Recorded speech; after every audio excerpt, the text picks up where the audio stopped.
Good morning everyone. আজকে আমরা অনেক ভোরবেলা ঘুম থেকে উঠে পড়েছি। উঠেছি ভোর 5টায়, উঠে রেডি ফেডি হয়ে স্নান টান সেরে ভোরবেলায় আমি আর কাকিমণি মানে আমার কাকি শাশুড়ি চলে এসেছিলাম এখানে পুজো দিতে। আমাদের বাড়ির কাছেই এই পুজোটা, মানে পায়ে হেঁটে 5 মিনিটের মতন লাগে, কিন্তু তাও আমরা ভোরবেলা আসি কারণ এখানে প্রচুর ভিড় হয়। বছরে একবারই হয় এই পুজোটা, আর খুব ভিড় হয়, অনেক দূর দূর থেকে এখানে লোকজন আসে পুজো দিতে। তাই এই জন্যই আমরা ভোরবেলায় আসার চেষ্টা করি।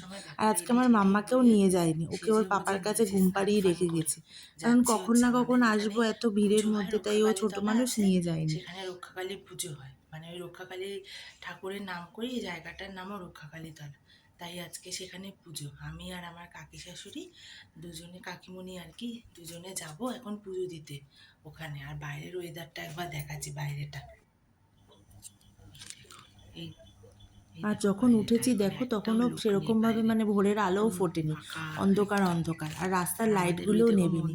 আজকে আমাদের আবার পাড়াতেও শীতলাকালী পুজো আছে, তাই জন্য মন্দিরও সাজিয়েছে। আমাদের বাড়ির পাশেই মাঠ, আর ওই মাঠেই মন্দিরটা আছে, ওই মন্দিরেই শীতলাকালী পুজো হবে। বাড়িও দেখো তখন গুটগুটে অন্ধকার, কেউ ঘুম থেকেও ওঠেনি। আমি উঠেছি আজকে সবার প্রথমে, অন্যান্য দিন সবার লাস্টে আমি উঠি, আর আজকে সবার ফার্স্টে আমি উঠেছি। এমনি দিনে কে কখন গেট খোলে টেরও পাই না, আর আজকে আমিই প্রথম গেট খুলে বেরোচ্ছি। কোনো দিন তো সকালবেলা সেভাবে ঘুম থেকে ওঠা হয় না, মানে এত ভোরবেলা। এই ভোরের ওয়েদারটা বেশ ভালোই লাগছিল, খুব সুন্দর লাগছে বাইরের ওয়েদারটা। এই এখন যাচ্ছি কাকিমণিকে ডাকতে, তারপর কাকিমণি, আমি আর কাকা তিনজনে মিলে বেরোবো পুজো দিতে। আসো। এই যে আমাদের বাড়ির পাশেই মাঠ, আর ওই মাঠেই মন্দির, ওখানেই পুজো হবে। এই যে আমার কাকিমণি আর আমি যাচ্ছি, আর কাকা আগে আছে। আর এই যে দেখো রাস্তার দুপাশে এরকম সব পুজোর জিনিসপত্র নিয়ে বিক্রি করে। এই আমরা এখন ওই ফুলের মালা টালা কিনছি, যা যা লাগে আর কি পুজোতে। কত লোকও চলে এসছে, কত ভোরবেলা। ভোরবেলায় কি আগের দিন মানে আমরা রাত্রিবেলায় শুয়ে শুয়ে টের পাচ্ছি যে কত লোক যাচ্ছে এখানে পুজো কাকা দিতে। তো থাকবে ওখানে, জুতোটা আগের রেখে দিন দেওয়া রাত্রি যাবে। থেকে আর কি এখানে লাইন পড়ে জল ঢালার জন্য। এখানে কোনো ঠাকুর নেই, ওই বেদি আছে, ওই বেদিতেই জল দিতে হয়। আর ওই যে পাশে পুকুরটা দেখতে পাচ্ছ, ওই পুকুর থেকেই জল নিতে হয়, ওই জল দিয়ে ওই মায়ের বেদিতে জল দিয়ে পুজো দেয় আর কি, জল ঢালতে হয়, ওই জল ওখান থেকে আর কি পুজো দিতে হয় ওই জল দিয়েই। আর আজকের দিনেই এখানে ঠাকুর বসে, মায়ের আর কি পুজোটা হয় আজকের দিনে। এই পুজোর একটা বিশেষত হলো প্রতি বছর দোল পূর্ণিমার পরে যে শনিবার বা মঙ্গলবারটা পড়ে, সেই দিনটাতেই এই পুজোটা হয়। আর এই দিনে আজকের দিনেই ঠাকুর তৈরি হবে, আজকের দিনেই পুজো হবে, আর আজকের দিনেই ভাসান হবে, বিসর্জন দেবে আর কি মাকে। আর এখানে প্রচুর বলিও হয়, অনেক দূর দূর থেকে এখানে লোক আসে।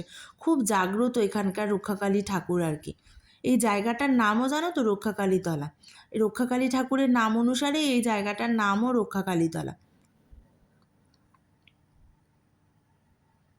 অনেক দূর দূর থেকে আসে, সবাই বলে এখানে ঠাকুরের কাছে যা চাওয়া, যা চায় মানুষ আর কি তাই পায়।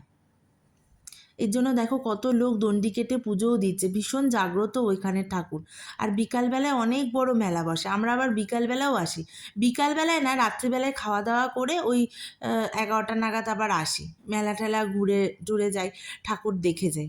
বিকালবেলায় হয় ঠাকুর দেখার লাইন, যেরকম সবাই দুর্গাপুজোর লাইন দিয়ে ঠাকুর দেখে, সেরকমই এখানে লাইন দিয়ে ঠাকুর দেখে বিকেলবেলায় এসে।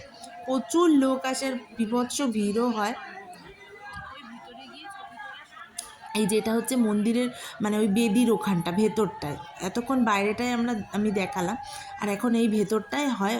আসলে বেদির ওই জায়গাটা আমি দেখাতে পারছি না, কারণ ওখানটা অনেক ভিড় ভিড় হয়, ওই ভেতরটায় দেখানো সম্ভব না। আর এই যে আমাদের পুজো দেওয়া হয়ে গেছে, দিয়ে এখন আমরা এখানটা একটা সাইডে করে একটু দাঁড়িয়ে দেখছি আর কি, এত ভিড়। আর এই যে এখন বাড়ি ফিরছি, এই পুজো টুজো দেওয়া হয়ে গেছে, এখন ওই বাড়ি ফিরছি আমরা।